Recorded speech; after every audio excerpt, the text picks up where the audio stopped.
Hello guys, അപ്പോൾ ഇന്നത്തെ video എന്നത് ഡ്രാഗൺ ബോൾ ഡൈമയുടെ എപ്പിസോഡ് 5 ആണ്. അപ്പോൾ ഒട്ടും തന്നെ സമയം കളയാതെ ഡയറക്റ്റ് വീഡിയോയിലേക്ക് പോകാം.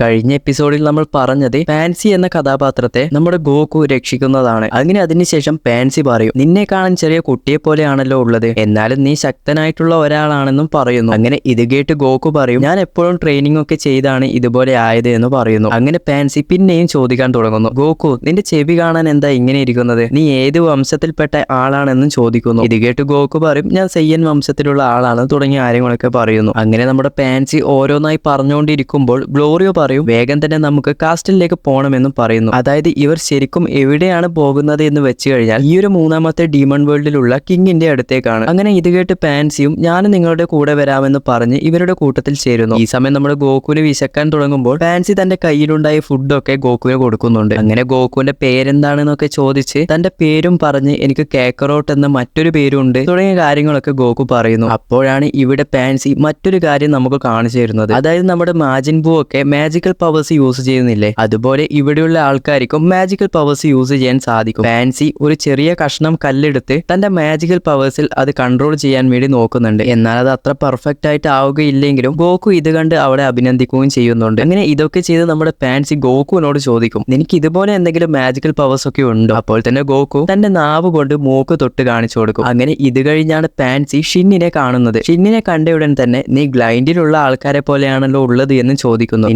പോലെയുള്ള ഒരുത്തൻ ഗോമയുടെ കൂടെയും ഉണ്ട്, അവന്റെ പേര് ഡെഗസൻ ആണ് തുടങ്ങിയ കാര്യങ്ങളൊക്കെ ഇവർ പറയുന്നു. നിന്റെ വംശത്തിലുള്ള എല്ലാവരും തന്നെ ഇവിടെ നിന്ന് പോയി, പിന്നെ എന്തിനാണ് നീ പിന്നെയും ഈ ഡീമൺ റേസിലേക്ക് വന്നത് തുടങ്ങിയ കാര്യങ്ങളൊക്കെ പാൻസി ചോദിക്കുന്നു. ഇത് ചോദിച്ചപ്പോൾ തന്നെ ഷിന്ന് തിരിച്ചും പറയുന്നുണ്ട്, ഞാൻ വെറുതെ ഒരു ഡീമൺ റേലൊക്കെ കറങ്ങാൻ വേണ്ടി വന്നതാണ് തുടങ്ങിയ കാര്യങ്ങളൊക്കെ പറഞ്ഞ് ആ ഒരു വിഷയത്തിൽ നിന്ന് ഒഴിഞ്ഞു മാറാൻ ശ്രമിക്കുമ്പോൾ പാൻസി പിന്നെയും ചോദിക്കുന്നു, ഈ ഒരു ഡീമൺ റേലത്തിൽ പ്രത്യേകിച്ച് കാണാനൊന്നും ഇല്ല എന്ന് പറഞ്ഞ് പിന്നെയും ഓരോ ചോദ്യങ്ങളായി ചോദിക്കാൻ തുടങ്ങുന്നു. അങ്ങനെ ഇതൊക്കെ കേട്ട് നമ്മുടെ ഗ്ലോറിയോ പാൻസിയോട് പറയും, എന്റെ ചോദ്യങ്ങളൊക്കെ ഇവിടെ മതി. അങ്ങനെ ഇതൊക്കെ കഴിഞ്ഞ് അവർ 4 പേരും നടന്ന് 2 വഴികളുടെ നടുക്കായി എത്തുന്നു. ഈ സമയം ഗ്ലോറിയോ ഈ വഴിയാണ് പോകേണ്ടത് എന്ന് പറയുമ്പോൾ പാൻസി പറയും, ഈ ഒരു കല്ലുകളൊക്കെ നിറഞ്ഞ വഴിയിലേക്കൂടെ പോയി കഴിഞ്ഞാൽ വേഗത്തിൽ നമുക്ക് കോട്ടയിൽ എത്താമെന്നും പറയുന്നു. അങ്ങനെ ആ ഒരു വഴി തെരഞ്ഞെടുത്ത് നമ്മുടെ ഗോകുവും ഫ്രണ്ട്സും എല്ലാവരും നടക്കാൻ വേണ്ടി തുടങ്ങുന്നു. അങ്ങനെ ഇവർ നടന്നുകൊണ്ടിരിക്കുമ്പോഴാണ് പാൻസി ഗോമയെ പറ്റിയിട്ടുള്ള പല കാര്യങ്ങളും ഇവിടെ സംസാരിക്കാൻ തുടങ്ങുന്നു. അവൻ ഇവിടെയുള്ള കോയിൻസിന് വേണ്ടി ഈ ഡീമണ്ടലത്തിലുള്ള ജനങ്ങളുടെ 9 വർഷത്തെ ലൈഫ് സ്പാൻ ആണ് അവൻ വലിച്ചെടുക്കുന്നത്. ഡെബോറയും ഒരു കണക്കിന് ഇതുപോലുള്ള മോശപ്പെട്ട കാര്യങ്ങളൊക്കെ ചെയ്തിട്ടുണ്ടെങ്കിലും ഗോമയെ പോലെ ഇത്ര ഈവിൾ ആയിരുന്നില്ല എന്നും പറയുന്നു. കൂടാതെ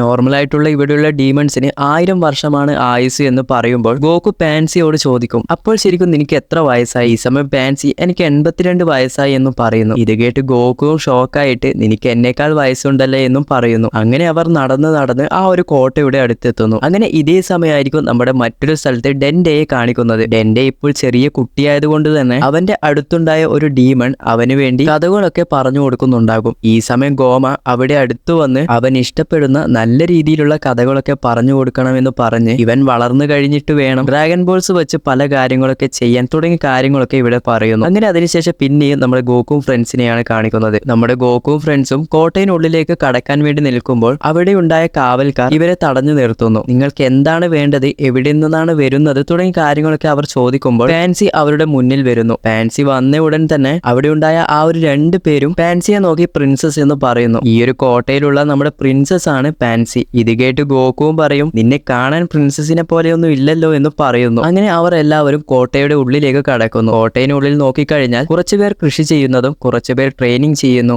ചിലർ ഫുഡൊക്കെ തയ്യാറാക്കുന്നു. അങ്ങനെ തുടങ്ങിയ കാഴ്ചകളൊക്കെ കണ്ട് അവർ നടക്കാൻ തുടങ്ങുന്നു. അങ്ങനെ നടന്ന് പാൻസി ആണെങ്കിൽ തന്റെ ഫാദറിനെ വിളിക്കാൻ തുടങ്ങുന്നു. ഇവരാണ് നിലവിലുള്ള ഈ ഒരു കോട്ടയിലെ കിങ്. അങ്ങനെ ഇവരുടെ ആ ഒരു കിങ് വന്ന് ഇവരോട് പല കാര്യങ്ങളും സംസാരിക്കാൻ തുടങ്ങുന്നു. നിങ്ങളാണല്ലേ മാജിൻ ബൂവിനെ ഡിഫീറ്റ് ചെയ്തത്? അപ്പോൾ തന്നെ ഗ്ലോറിയോ പറയും, ഇവർ 2 പേരാണ്. ഇത് കേട്ട് ഷിൻ പറയും, ഞാൻ ജസ്റ്റ് ഗോകുവിന് സപ്പോർട്ട് ചെയ്യുക മാത്രമാണ് ചെയ്തത്, ഗോകു ആണ് ആക്ച്വലി ഡിഫീറ്റ് ചെയ്തത് എന്ന് തുടങ്ങിയ കാര്യങ്ങളൊക്കെ പറയുന്നു. കൂടാതെ പാൻസി ആണെങ്കിൽ ഗോമയുടെ ആൾക്കാരിൽ നിന്നും എന്നെ രക്ഷിച്ചത് ഗോകു ആണ് തുടങ്ങിയ കാര്യങ്ങളൊക്കെ കിങ്ങിനോട് പറയുകയും ചെയ്യുന്നുണ്ട്. ഈ സമയം ഷിന്ന് കിങ്ങിനോട് ചോദിക്കും, നിങ്ങളാണോ എന്നെ ഇവിടെ കൂട്ടിക്കൊണ്ടുവരാൻ വേണ്ടി പറഞ്ഞത്? അപ്പോൾ തന്നെ കിങ് പറയും, ഇതൊക്കെ ഗ്ലോറിയോയുടെ ഐഡിയ ആണ്, ഗോമ വളരെ മോശപ്പെട്ട ഒരുത്തനാണ്, അവനെ ഡിഫീറ്റ് ചെയ്ത് അവന്റെ സ്ഥാനത്ത് എനിക്ക് വരണമെന്നും തുടങ്ങിയ കാര്യങ്ങളൊക്കെ ഇവർ പറയുന്നു. കൂടാതെ ഗോകുവിനോട് നമ്മുടെ കിങ് പറയുന്നുണ്ട്, നീ ഗോമയെ ഡിഫീറ്റ് ചെയ്ത് കഴിഞ്ഞാൽ ഫാൻസിയെ കല്യാണം കഴിച്ചോ എന്നും പറയുന്നു. ഇത് കേട്ട് നമ്മുടെ ഗോകു ആണെങ്കിൽ ഓൾറെഡി എന്റെ കല്യാണം കഴിഞ്ഞു, എനിക്കിപ്പോൾ 2 കുട്ടികളുണ്ട് എന്നും പറയുന്നു. ഇത് കേട്ട് നമ്മുടെ ഫാൻസിയും കിങ്ങും ആണെങ്കിൽ ഷോക്കായിട്ട് നിന്നെ കാണാൻ ചെറിയ കുട്ടിയെ പോലെയാണല്ലോ ഉള്ളത് എന്ന് ചോദിക്കുന്നു. അപ്പോഴാണ് അവർ പറയുന്നത്, ഡ്രാഗൺ ബോൾസ് വെച്ച് നമ്മൾ ഇങ്ങനെ ചെറുതായി പോയതാണ്, ഡെന്റെയും രക്ഷിച്ച് ഇവിടെയുള്ള ഡ്രാഗൺ ബോൾസ് വെച്ച് പഴയതുപോലെ ആകാനാണ് ഞങ്ങളുടെ പ്ലാൻ എന്നും പറയുന്നു. ഇത് കേട്ട് ഫാൻസിയുടെ ഫാദർ പറയും, ഇവിടെയുള്ള ഡ്രാഗൺ ബോൾസ് ഒക്കെ ടെമഗാമീസ് എന്ന് പറഞ്ഞിട്ടുള്ള ആൾക്കാർ പ്രൊട്ടക്ട് ചെയ്യുകയാണ്, ഗോമയ്ക്ക് കൂടി അവരെ എതിർത്ത് നിന്ന് ആ ഒരു ഡ്രാഗൺ ബോൾസ് കളക്ട് ചെയ്യാൻ കഴിയുന്നില്ല, അപ്പോൾ നിങ്ങൾക്ക് അത് സാധിക്കുമോ എന്ന് ചോദിക്കുമ്പോൾ ഗോകു ഞാൻ ഫൈറ്റ് ചെയ്ത് അവരെ നേരിട്ട് ഡ്രാഗൺ ബോൾസ് കളക്ട് ചെയ്യുമെന്നും പറയുന്നു. അങ്ങനെ നമ്മുടെ കിങ് ആണെങ്കിൽ ഗോകുവിനോട് പറയും, നീ ഇത്രയൊക്കെ പറഞ്ഞതല്ലേ, എന്നാൽ നീ എത്രത്തോളം പവർഫുൾ ആണെന്ന് എനിക്ക് അറിയണമെന്നും പറഞ്ഞ് അവിടെ ഉണ്ടായ സോൾജേഴ്സിന്റെ കൂടെയൊക്കെ ഒരു ഫൈറ്റിന് റെഡിയായിരിക്കും. അങ്ങനെ ഗോകുവും അവിടെ ഉണ്ടായ സോൾജേഴ്സും കൂടി ഒരു ഫൈറ്റ് സ്റ്റാർട്ട് ചെയ്യുന്നു. ഗോകു ആണെങ്കിൽ അവരെ ഈസി ആയിട്ട് അടിച്ചിടാനും തുടങ്ങുന്നു. അങ്ങനെ ഫൈറ്റിൽ ഒരു ഘട്ടത്തിൽ എത്തിയപ്പോഴേക്കും ഗോകു പെട്ടെന്ന് സൂപ്പർ സൈയൻ ആയി. അതിനുശേഷം ബേസ് ഫോമിൽ തന്നെ ജസ്റ്റ് ആ ഒരു ഗോൾഡൻ കളറിലെ ഓറയൊക്കെ ഇവിടെ കാണിച്ചു തരുന്നുണ്ട്. ഈ ഒരു ആനിമേഷൻ ആണെങ്കിലും ഫൈറ്റ് ഒക്കെ ആണെങ്കിലും അത്യാവശ്യം അടിപൊളിയായിട്ടാണ് ചെയ്തു വെച്ചിട്ടുള്ളത്. ഇതൊക്കെ കാണുന്ന നമ്മുടെ ഗ്ലോറിയോയും കിങ്ങും പാൻസിയും എല്ലാവരും തന്നെ ഷോക്കായി പോകുന്നു. അപ്പോഴാണ് ശരിക്കും ഗോകുവിന്റെ പവർ എത്രത്തോളം ഉണ്ടെന്ന് ഇവർക്ക് മനസ്സിലാവുന്നത്. അങ്ങനെ ഈ ഒരു ഫൈറ്റ് ഒക്കെ കഴിഞ്ഞ് നമ്മുടെ കിങ് ഇവർക്ക് വേണ്ടിയിട്ട് പോകാനുള്ള ഒരു സ്പേസ്ഷിപ്പ് ഒക്കെ റെഡിയാക്കി വെക്കും. അങ്ങനെ ഇവർ സാധനങ്ങളൊക്കെ പാക്ക് ചെയ്ത് സ്പേസ്ഷിപ്പിലേക്ക് വെച്ചുകൊണ്ടിരിക്കുകയായിരിക്കും. അങ്ങനെ ഈ സമയം നമ്മുടെ ഷിന്ന് കിങ്ങിന്റെ അടുത്ത് പോയി, നമ്മളുടെ കൂട്ടത്തിലുള്ള കുറച്ചു പേർക്ക് ഇവിടെ വരേണ്ട ആവശ്യമുണ്ട്, അവരെ എങ്ങനെയെങ്കിലും ഇവിടെ കൊണ്ടുവരാൻ കഴിയുമോ തുടങ്ങിയ കാര്യങ്ങളൊക്കെ ചോദിക്കുമ്പോൾ കിങ് തൊട്ടടുത്തുള്ള ഒരുത്തനെ വിളിക്കുന്നു. അവന്റെ പേരാണ് ഹൈബീസ്. അവനോട് ഗോകുവിന്റെ ഫ്രണ്ട്സിനെ ഇവിടെ കൂട്ടിക്കൊണ്ടുവരേണ്ട തുടങ്ങിയ കാര്യങ്ങളൊക്കെ അവരെ ഏൽപ്പിക്കുന്നു. കൂടാതെ ഇവർ സ്പേസ്ഷിപ്പിലേക്ക് കയറിക്കൊണ്ടിരിക്കുമ്പോൾ ഇവരുടെ ടീമിൽ പാൻസിയും ജോയിൻ ചെയ്യുന്നുണ്ട്. ഇപ്പോൾ സ്പേസ്ഷിപ്പിൽ ടോട്ടൽ 4 പേരാണ് ഉള്ളത്. ഈ സമയം ഗോകു ഗ്ലോറിയോട് ചോദിക്കുന്നുണ്ട്, ഡ്രാഗൺ ബോൾസ് ഉള്ള ആ ഒരു സ്ഥലത്തെത്താൻ ഏകദേശം എത്ര ദിവസം എത്തുമെന്ന് ചോദിക്കുമ്പോൾ ഗ്ലോറിയോ പറയും, നമ്മൾ പതിയെ ബ്രേക്ക് ഒക്കെ എടുത്ത് പോവുകയാണെങ്കിൽ ഏകദേശം 4 ദിവസത്തിനുള്ളിൽ എത്തുമെന്നും പറയുന്നു. എന്നാലും ഒരുപാട് ദിവസമുണ്ട് എന്ന് ഗോകു പറയുന്നു. അങ്ങനെ പതിയെ സ്പേസ്ഷിപ്പ് ഒക്കെ പറന്നു പോയിക്കൊണ്ടിരിക്കുമ്പോഴായിരിക്കും പെട്ടെന്ന് ആ ഒരു സ്പേസ്ഷിപ്പിന് ചെറിയ പ്രശ്നങ്ങൾ വരാൻ തുടങ്ങുന്നു. കറക്റ്റ് ആയിട്ട് പറക്കാൻ സാധിക്കുന്നില്ല. ഇതിന്റെ കാരണം എന്താണെന്ന് വെച്ച് കഴിഞ്ഞാൽ ഫാൻസിക്ക് ഒരുപാട് ആവശ്യമില്ലാത്ത പല സാധനങ്ങളും സ്പേസ്ഷിപ്പിൽ വച്ചിരുന്നു. അത്